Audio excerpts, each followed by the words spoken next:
What's going on, everybody? Trump Latinos. Guess what? They say we'll never leave Florida, but we here in Texas. Texas is right there. Mexico right there. Look at the wall. It's halfway built. What's going on, man? Let us know. We need the wall. I live close by this area, and we need to live in a safe place. So please, we need Trump back in office. Vote for him. We need to finish this wall. We cannot afford to have more criminals coming into our area. Since this wall got built, Donald Trump was trying to make America safe. Now the wall's halfway built since Biden got in. It's like they want the criminals to come in. Let's make America great, y'all. Trump Latinos, man.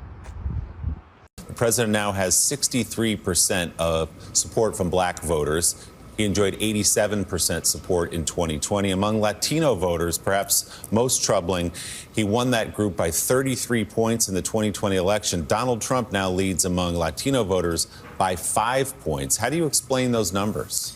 Yeah, and Willie, and good to see you as well. I'm going to be very careful because you mentioned Donald Trump, so I'm going to be really careful in not talking about the 2024 election because of the Hatch Act. But what I will say is, and I think this is why it's important for us, like Jared Bernstein, and for people like myself and others, to talk to all of you, right, and lay out what we've done for those two critical communities. You're right. In 2020, the president was able to bring together the largest, most historic coalition that we've ever seen, that Democrats have ever seen. So obviously we want to continue that. What we've done for the black community and the Latino community, black community, when the president walked in, unemployment was at 9.2%. Now it's under 6%. That's because of Bidenomics, as we started this conversation. Very similarly, in the Latino community, we saw unemployment go down. And we saw also, when you think about wealth, the wealth gap, the economic wealth, that grew with both communities. So look, the president has always put equity at the center of every policy he's put forward, every legislation that he's put forward, because we understand that many communities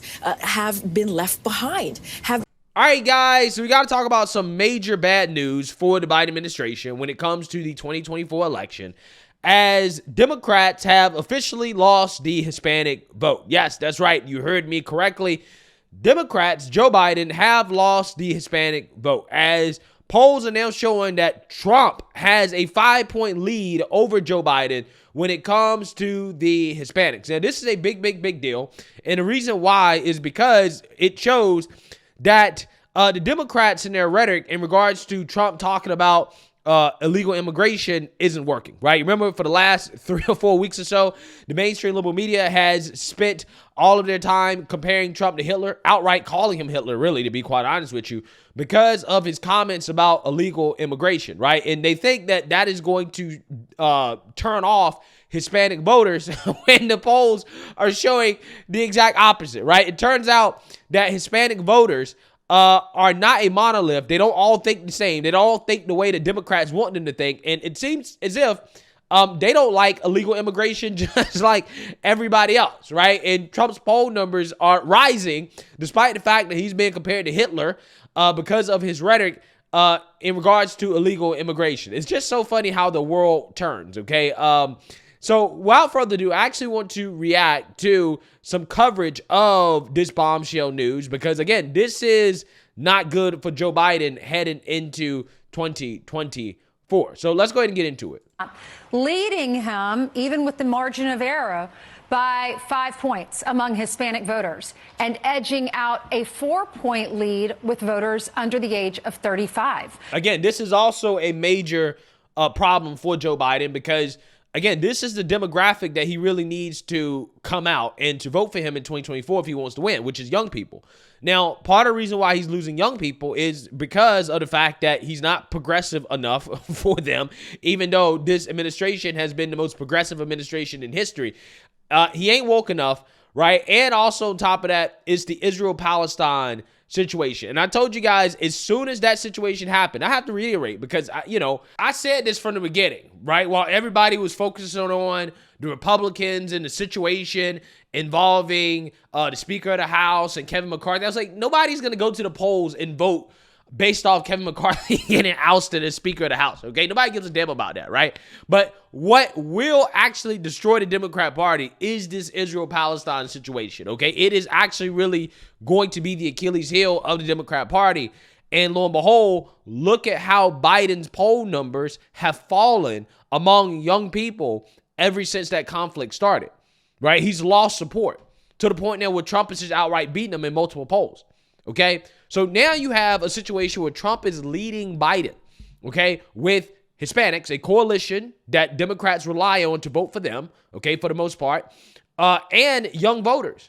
Again, this is an absolute disaster for Biden. This right here, if it continues, guys, it's going to be a landslide, right?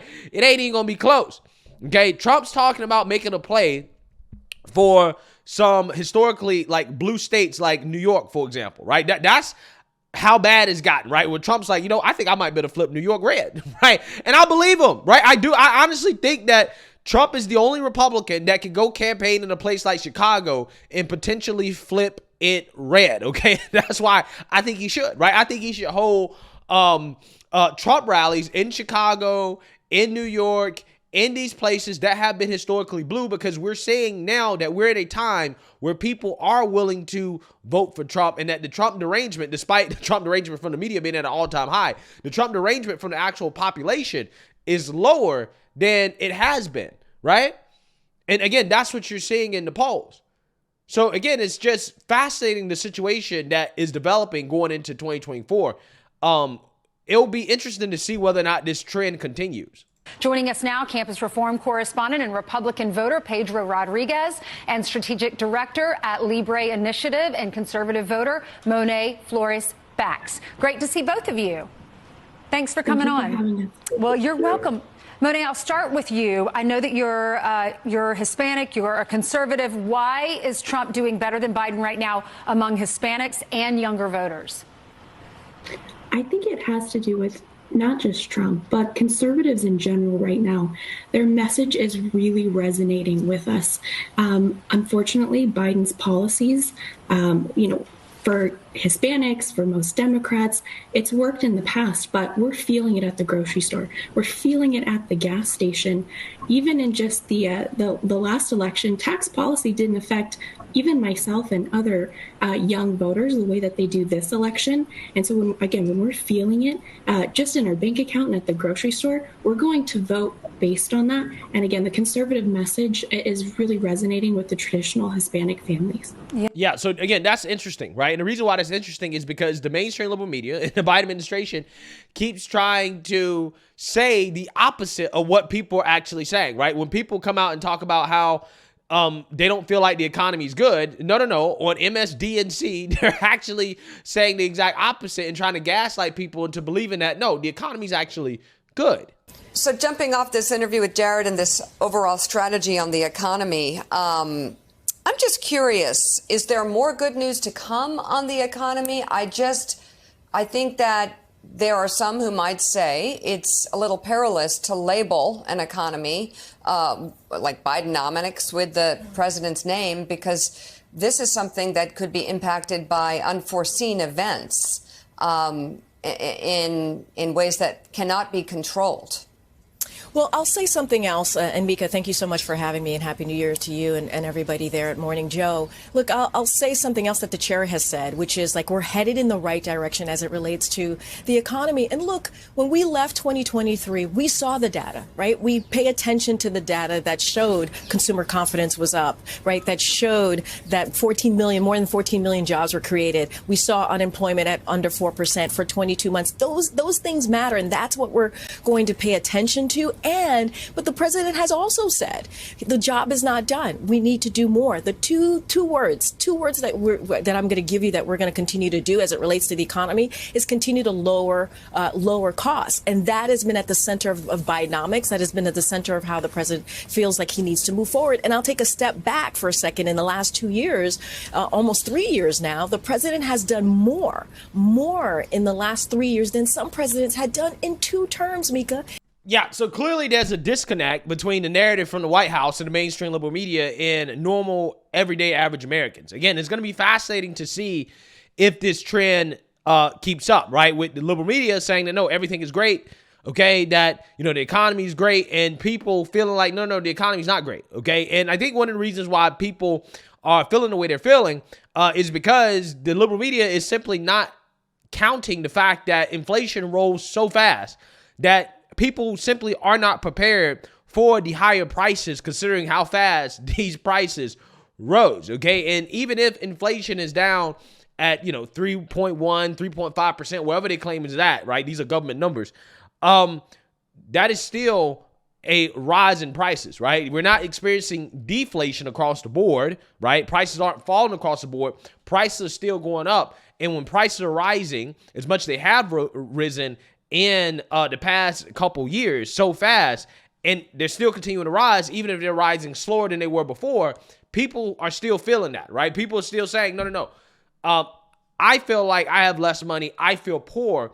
And I think that the mainstream liberal media is just simply ignoring that, okay? So again, it'll be fascinating to see if this trend continues where there's a disconnect between what the media is saying and what voters are saying about the economy.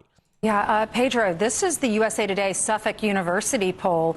And 2020, the last election, Biden was doing better in these groups than Donald Trump was. Why the flip? The answer lies within the pocketbooks. Hispanics are entrepreneurs. And with Biden's America right now, Hispanics are struggling to stay afloat. And Hispanic small businesses and the entrepreneur's spirit is dying under Biden's leadership. Leftist policies has hurt young Americans. Financial insecurity is among highest it's ever been with young Hispanics. And young Hispanics are going to flock behind a candidate that can support and champion working class families, reduce inflation, and pave the way for better economic and entrepreneurial opportunities here in the United States, and not desecrate the American way of life. Monet, it's crazy when you look at these numbers. Among the Hispanic voters, Biden right now, 34%, Trump, 39%. But back in 2020, Biden earned 65% of the Hispanic vote. So within 4 years, he's lost about half of that group. What do you think about the border? How is that affecting how Hispanics feel when they're going to the polls?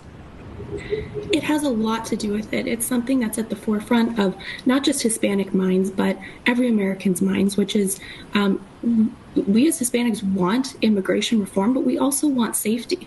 When my dad came to this country, he wanted opportunity. He wanted the right to start a business and have a career, have quality education. But again, being safe. So again, this is a really important issue that all candidates this next election season need to be focused on. Yeah, tough. It's tough, right, Pedro? Yeah, so it turns out, right, Hispanics actually care about not letting criminals and people who we have no clue who they are come across the border and invade the country, right? Again, who knew, right? Who knew? Okay, Democrats, again, they play this game where they have essentially equated policy or all policies to racism, hate, and bigotry, right? Instead of examining the policy on its merits, okay, is illegal immigration good or not, right? Is this something that we should be promoting? Is this something that we should be endorsing? Or should we actually have closed borders, okay, and an orderly immigration system? Democrats basically said, well, if you disagree with basically allowing the border to be open, okay, and giving every illegal immigrant amnesty and just allowing everybody into the country, then you're racist. And they did this as a way to try to play up on Latino or Hispanic voters. Turns out that is backfired, because it turns out that Hispanic voters actually really do care about border security. And I'm assuming that a lot of Hispanics probably do live in some of these border states like Arizona or Texas, where you do have the illegals invading their towns, coming into their towns and causing all types of problems. And they're probably like, yeah, no, we don't want this, right? So again, there's a lot of things that are backfiring for Democrats. And it's just so fascinating to see the victimhood coalition, right, that the Democrats have brought together. It's falling apart, right? It is completely falling apart. And it is one of the most stunning things that is happening going into 2024.